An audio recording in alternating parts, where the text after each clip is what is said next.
Ladies and gentlemen, welcome back to another episode of Hermitcraft. It's your favourite two parrots here reporting in. Gonna host the episode today, we are. Oh, I'll give you a moment to figure it out. How about that? Can you figure it out? What's going on here? Why are these two parrots staring at me? Where's X? Where has he gone? I'm right here, peeps. I'm right here. Can you believe it? How can I make this easier for you?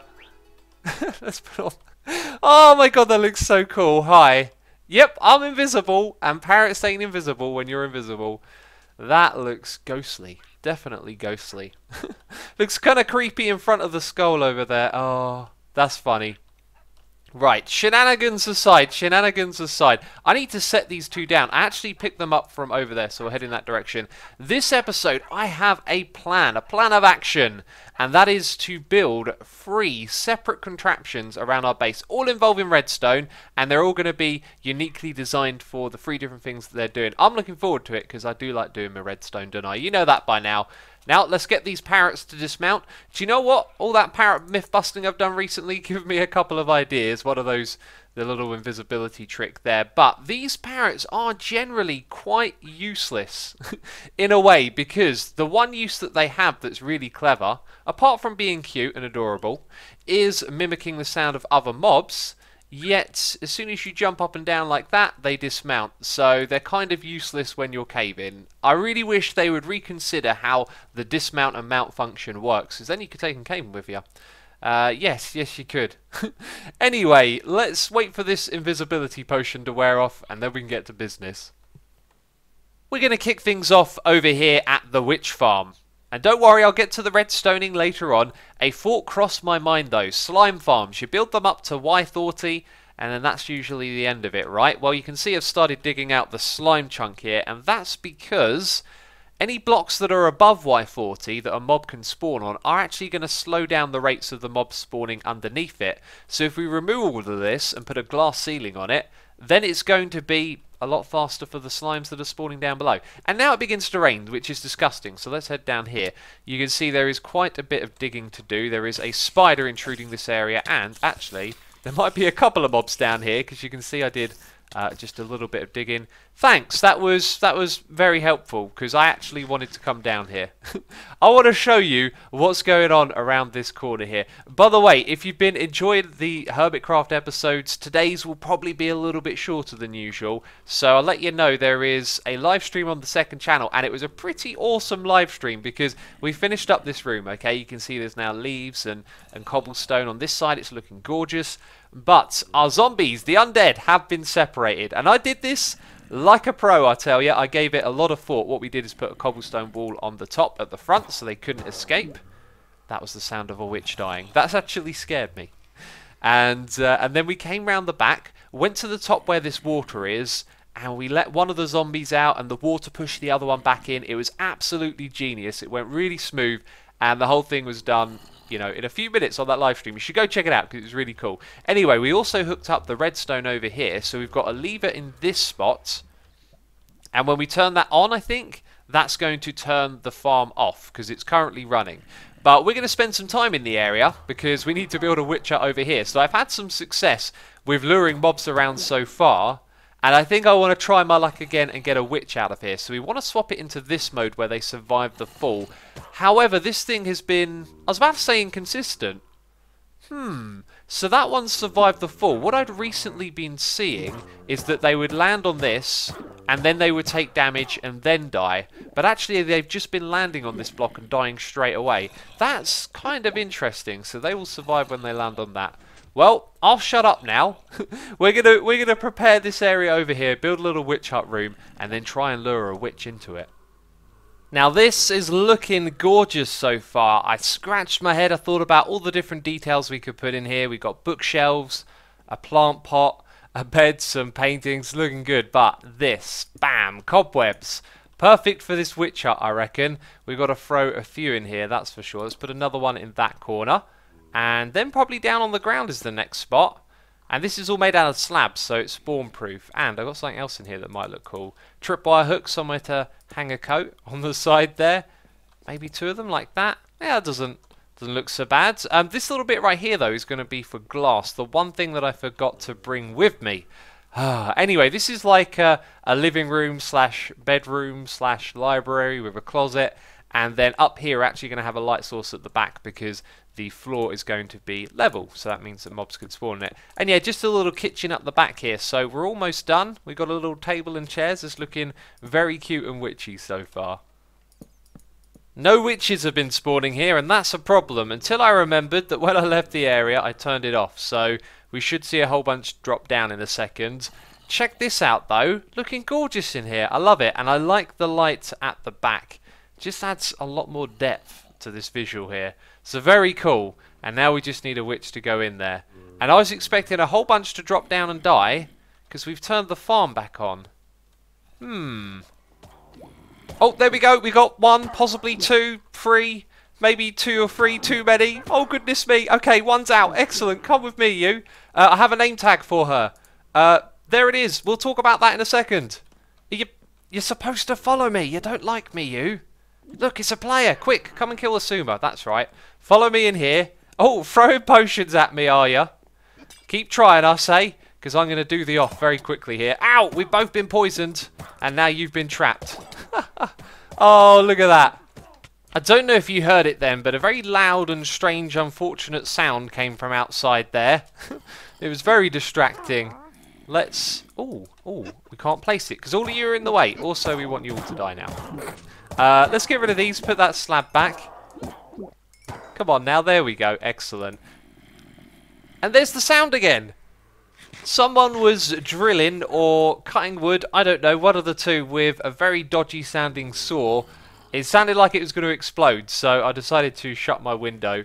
And we've trapped her in here. She looks very cozy in her new home. I think she likes it, to be fair. I think she's glad she's no longer a part of this farm. Her name, though, is Adrizelli. Now, I've probably got that wrong. You can correct me with a comment if I have. I went and looked up a list of witch names, and that was the first one on the list. Then I read through all the list, and I decided the first one I looked at is actually my favourite. Oh, so there we go. This thing, just looks great, doesn't it? Now here's a pleasant view. Haha, done.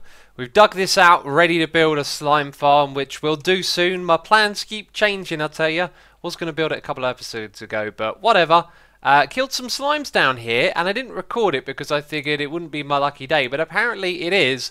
Finally, we get the slime head. How many slimes did I have to kill?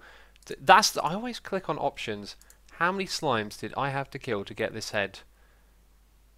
Somewhere here. There you go, 629. That's quite a lot, isn't it? Well, I can't explain what just happened because I came through here and there were 2 creepers. But 2 of them are still alive and something blew up. So whatever blew up, why didn't it kill the other creepers? And why are there creepers here? This makes no sense to me. No sense. So we can add this one to the collection now. Oh, there's so many more than just that though. It's going to be an interesting room when we get around to building it. And I'm not so sure about having a creeper face here like I mentioned in the last episode. Reason why, it's an odd width and a creeper texture has an even width face. So it might end up looking a little bit strange. But anyway, let's move on to one of our 3 contraptions that we're going to be building in this episode. It is down here in the corner where I've been working on a room and the entrance to it, not so keen on. But I noticed something, right? This door don't go anywhere now because where we compacted it, there was a block in the way, which was kind of silly. And there's another door over here with a different material behind it. I think actually it might be better to keep that consistent. Yeah, probably makes more sense. So doors to nowhere, excellent. And I still haven't hooked this thing up, but I've started work on a room in here. And I think what I want to have in this room is a glass floor with some water underneath and something special going on down there. But one of our contraptions is going to go on that side over there, and this side is going to lead through to wherever. I don't know what's going to be back here, but eventually it'll be a path to the iron farm, which reminds me of a little detail I had an idea for actually. So this room doesn't look terribly great because we have to work with flat walls because of how close it is to this redstone. Over on this side though, we have a little bit more flexibility. I think what we're going to do is turn one of these into a little platform, and we're going to put an iron golem. Do you know what? I'll just explain it when I build it. And then over on this side, we're actually going to tear this out and build another 3x3 room in here. And this is where our first contraption's going to go.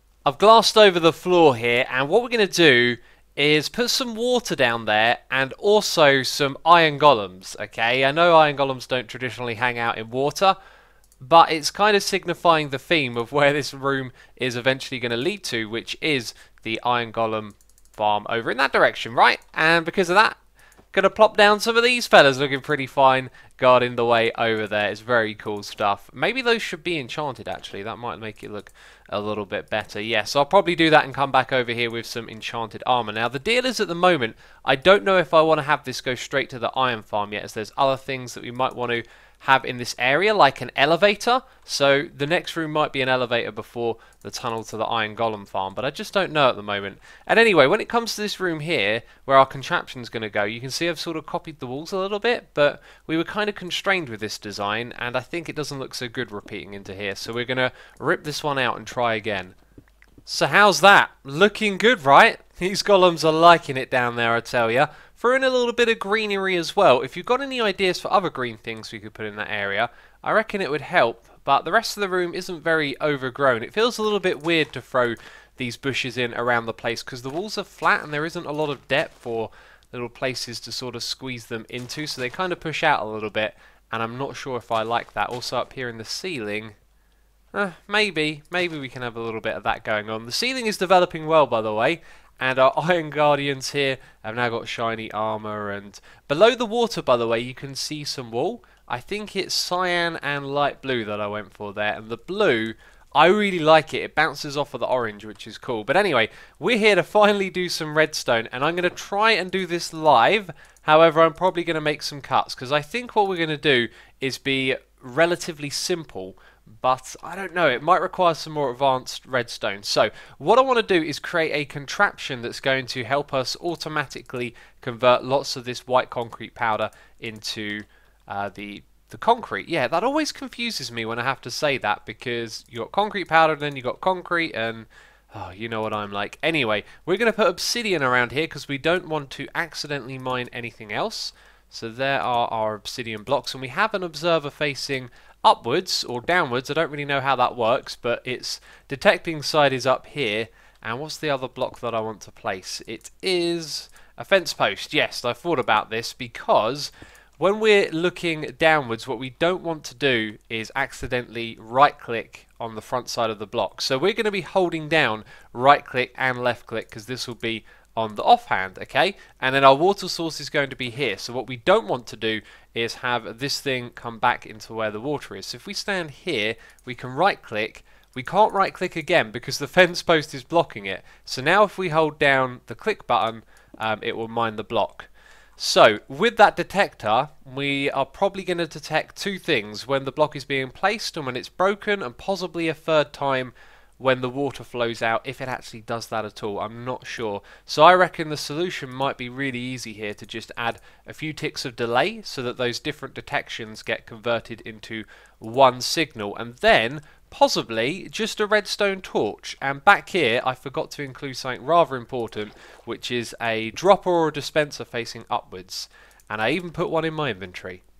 So this thing is locked by default because the redstone torch is on, which may actually be better for the system than it not. I really don't know.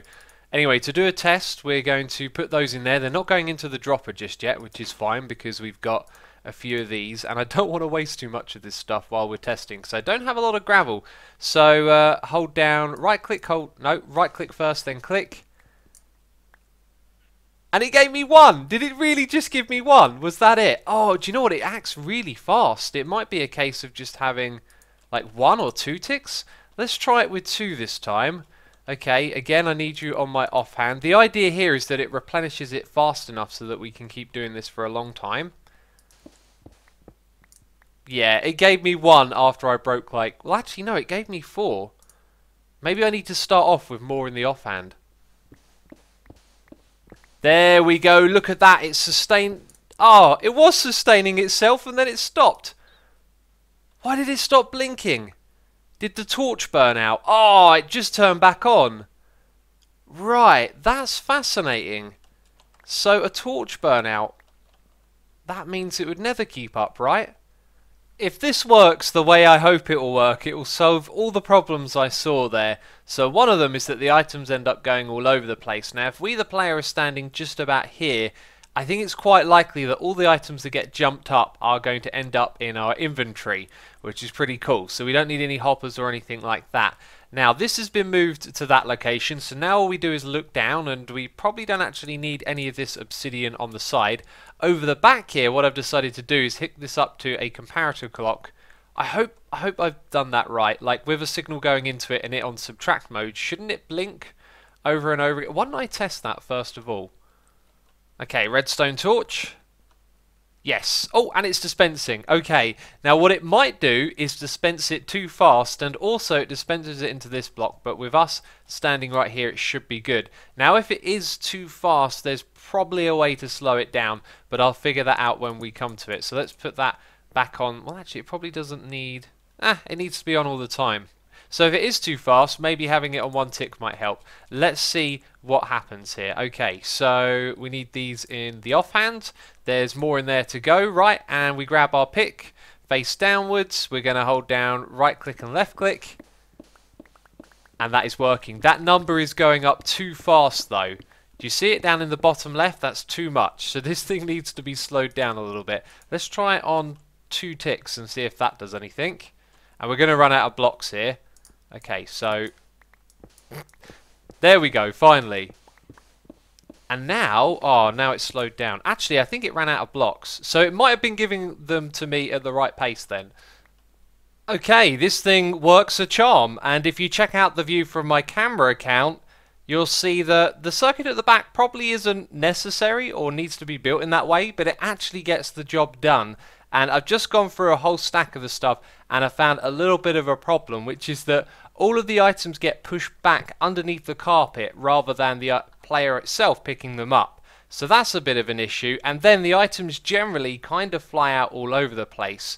Now I reckon what we might actually do is replace the sides here with trapdoors so that we can walk close to the water after and pick up all of our items, as I think to collect them all automatically you're going to end up with hoppers all over the place. So we'll do that part manually, and that means that we won't end up needing something like this to pick up the item. That's just a regular minecart.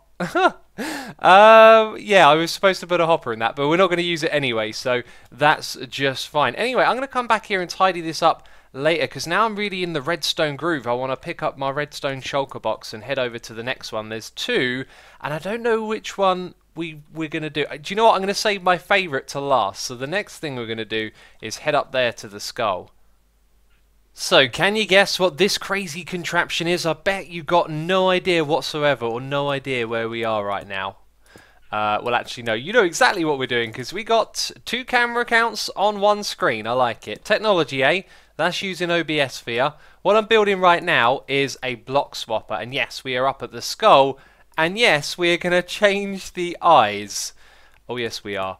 Let's just focus on building this for a second though. So we need redstone torches there, and then some redstone dust across the top, and I believe that, and we are done. That is a block swapper built very quickly. This is a classic design, and what we're going to do is activate the one side, and one of the eye changes, the other one.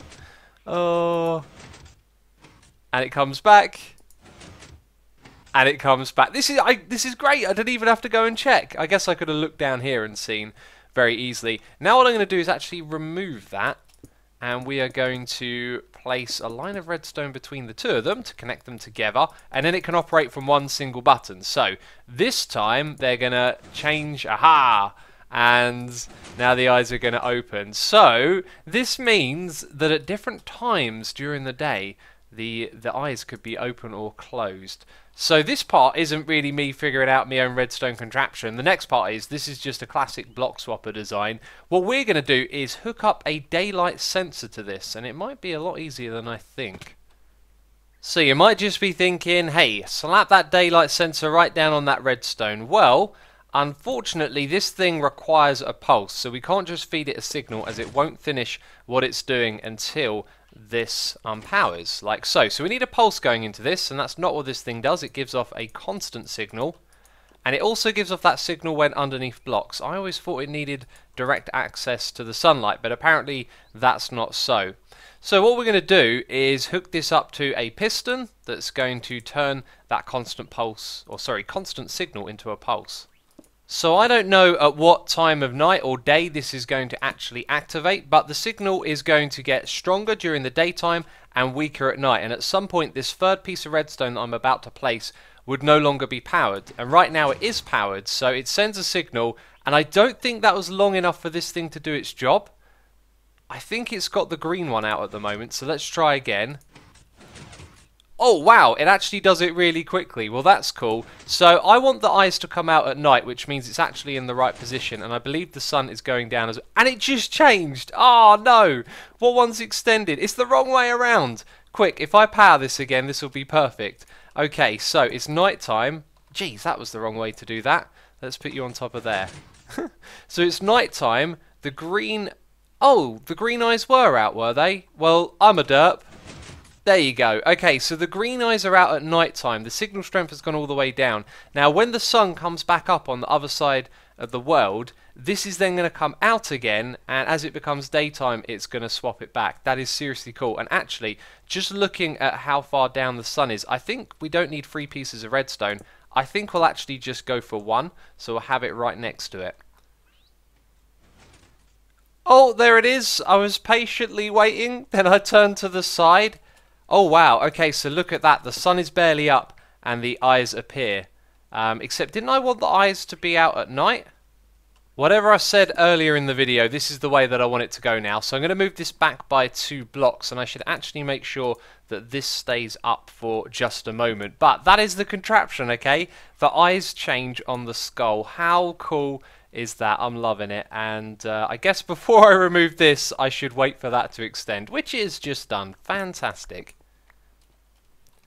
Well, I certainly hope you're enjoying this redstone episode. 2 down, 1 to go. This is our third little redstone thing we're going to be building here, and this is going to be probably the simplest of all, maybe, and it's going to be very cool as well. So if you remember, when we finished building this wonderful tunnel, I did say, wouldn't it be a cool idea to have a railroad track that went from here all the way over to the sheep farm? And a lot of you voted yes on that one, and then I got a comment from someone saying, well, wouldn't it be easier to just fly over there with your elytra and your rockets? And I'm thinking, yes it would, it certainly would. But I'd like to have something that connects them together at the end here. So here's what I'm thinking, okay? Secret entrance, something like that. We have a sticky piston, we have a few slime blocks. What am I hitting my head on? No, I was just bouncing awkwardly on the slime block, like you do. We have something like that, okay? And, well, this is actually a bit of a bad example, but we can attach lots of blocks to this. In fact, doesn't this thing do 12 in total? Aha, like that, right? So if this thing were already extended, then what we'd be doing is retracting it and opening up a gap in this thing behind us, or sorry, in front of us, and then we could fly out through it. But we want to pull down more than just 1 block, so we need to find a way to pull this thing down a couple of blocks and create a little opening, and then that way we can boost out of here on our elytra. Here it is. This contraption's going to do the trick. Let's power it. You can see both of those blocks get pushed up and both get retracted, and if we attach more blocks to it, they'll get moved up and down as well, which is just perfect.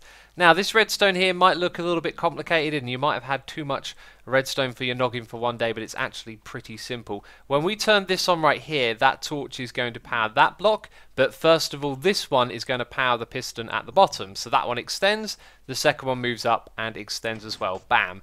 Just like that. Now when it comes to unpowering it, this is actually quite easy to demonstrate. That torch turns off first, okay, then this one turns off, and now you can see there's a little bit of a problem. And the last thing to happen is after we've hit the switch and the torches have turned off, this thing here activates and pulls it all the way back down. So that's how the circuit works. It's really cool. Let's put the torches back on it, let's extend it and retract it, and now let's talk about how the player interfaces with it. I think what we're going to need is a block here. The player's going to walk up, maybe we've got a pressure plate below, and that's going to actually change it from the other state. So it would be locked and it needs to drag the blocks down. So we're going to make it so that it has blocks like that, and then what we'll put on top is actually a slab. And then the room on the inside will have a slab at that height right there, so it all kind of lines up, and then down it comes and the player can walk on out. I definitely picked the right order to do things in this time. I've started off by just rearranging a few blocks here, and the slime is behind that stair and that one there. And I've made a little opening for myself to make that nice and easy. Awesome. So then, if this thing's going to be fully extended, the first sticky piston would be, well, one block in that direction, but at that height, and that means that we're going to have to go down below to build the redstone. I don't recall placing that stone button, but apparently I did, unless someone else has been here. Okay, so now that that business is out of the way, this block right here is the one that's going to power it. I didn't really think about this too much. Like, luckily it's not all the way over to one side, although maybe that would look cooler. I don't know. It's kind of in line with the center, so that's a thing. I wonder if I could get away with making this thing 4 wide. Then it would be 4 blocks, 8 with the ones, 10 with the ones on the top, 12 on the side. Do you know what? And then if I didn't have these ones attached, I could actually make this 2 wide. I will give that a try. Anyway, distractions. I'm thinking about how we power this. So I reckon what we'll end up doing is probably running a repeater over the top of this hopper and powering it from the side somewhere, because this isn't the only circuit that we need. If we use something like a pressure plate, okay, the player goes here, then that brings... Oh, wow, that's cool. Oh, the player kind of needs... Hang on, is that all the way retracted down? Oh, the player needs to be 1 block up. Right, I forgot about that. Oh, well, we definitely won't be using a pressure plate. But yes, that's good to know. That also made a hole at the front here, which pushed those blocks down. So there must have been, I think, 2 other blocks in the way there that got nudged. That's not really going to be a problem if we just do something like that. Yeah, then it'll be absolutely fine. My attempts to do this with 4 slime blocks have unfortunately failed, because when you push it back up, that's 13 blocks in total because of that piston there. Yikes! And I don't think there was a way I could like skim a block off of this, because we've got to pull them down. So anyway, you'd walk up here, and then I guess what we'll probably do is just have a button on the wall. But that then needs to power a redstone circuit that adds some delay, because we want this thing to automatically go back up. So then the player will go from here and fly, and unfortunately all of this is directly in their way. So this is going to go. There's going to be some landscaping around here, and also I think at the front there needs to be a little bit of a drop down, just to give the player, or me even, because it's my base, yeah, that room to sort of... Oh, we're glitching out, are we? Yeah, that room to kind of drop down and then launch the rocket and go off into the sky. Well, how is this looking then? It's kind of dark and broody in here because there isn't a light source, but there is a button. If we press that, it'll retract for quite some time. There's 4 comparators in a classic comparator clock configuration down there. What I would like to do though is add a note block here on the side, and then yes, there are 2 other blocks that we might mess around with here, because when you look at that, it's just this green blodge by itself. Now if we put this to the side of it, definitely brighter, definitely sticks out a little bit more. This one I don't think is going to match the colour quite as well. Actually, that's probably... yeah. Now what do you think? Let me know in a comment down below. Should we keep those there or not? I feel like it's probably better to have them there, and then it can still do its job. We can make our way out the side, fly off, and then come back again. And that's a nice little end for the tunnel here. I like the way it kind of collides with all of these rocky looking blocks as well. So we only got one more thing left to do now, and that is to walk over here and check out what I've done with this room. Very simple. Put in some more of these slabs which we got on the ceiling up there, kind of brought them down and used a little bit more cha-cha in the ceiling. Oh, it looks ever so cool, but I've solved all of our problems. All of them, I tell ya. So when we stand here, we are going to pick up every single block that this thing throws at us. If they go off to the side and we get very unfortunate and it pings up there, well, we can just pick it back up in a moment. So no hopper system down below to collect everything. We'll do that within our inventory. And remember that this thing dispenses into your offhand, or at least you'll pick it up, it will go into your offhand, and so that will always be there, and you can fill up a whole inventory in one go if you wanted to. And there's actually probably too many chests for that, isn't there? But it filled up the space. And that was really cool to put together, and I'm liking it. I'm liking this room. Very simple, but I love our little golem fellas down the bottom there. And so we're gonna almost conclude this episode. I've got one more thing to take care of right here, so to try out the contraption over here. Now we haven't done a poll so far this episode, so the poll is going to be on your screen right now. Have you enjoyed this change of pace, doing a one-off redstone-y focused episode? Just whatever it says, yes, no, maybe. Oh, we almost failed, but then it came through. Excellent. Yeah. Leave an answer. Let me know what you think. And thank you as always for engaging. If you've enjoyed this video, please do leave a like. It helps out the channel and all of that good stuff. And I appreciate the support as always. And wow, look at this place. Oh, it's crazy. It's crazy. Anyway, yes, that's the end of the episode. Thank you for watching. And I'll see you in the next one. Ciao for now. Bye-bye.